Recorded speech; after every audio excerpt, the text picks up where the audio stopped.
பார்க்காதீங்க bro, not advisable. Time பார்க்கலாம். இதுக்கு முன்னாடி வந்து நீங்கள் ஆல்ரெடி நிறைய வந்து இதனோட சீரீஸ்லாம் வந்து இருந்துச்சு, இந்த கோப்ரா கை, அதெல்லாம் பார்த்துட்டு இதில் பார்க்கலாம். இல்லை நீங்கள் தனியாக கூட பார்க்கலாம். இதில் அந்த அளவுக்கு ரெஃபரன்ஸ்லாம் வந்து எதுவும் இல்லை. ஃபுல்லாகவே இவங்க செப்பரேட்டாக ஒரு யூனிவர்ஸ் ஸ்டார்ட் பண்ணுற மாதிரி தான் பண்ணியிருக்காங்க. அங்கே இருக்க கேரக்டர்ஸ் மட்டும் அப்படியே இதில் வராங்களே தவிர்த்து மற்றபடி இதில் பெருசாக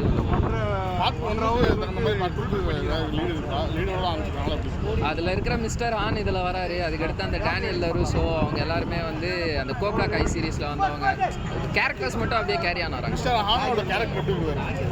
அவர் இது ஒரு மாதிரி ஃபன்னாக எடுத்துகிட்டு போயிருக்காங்க ப்ரோ. லாஸ்ட் டைம் ஃபஸ்ட்டு பார்ட்டில் வந்தப்போ ஒரு மாதிரி சீரியஸாக இருப்பார். பட் இதில் ஃபுல்லாகவே வந்துட்டு அவர் ஜோக் அதிகமாக அடிக்கிறாரு. தயவு செஞ்சு இங்கிலீஷ் டப்பில் பார்த்துருங்க.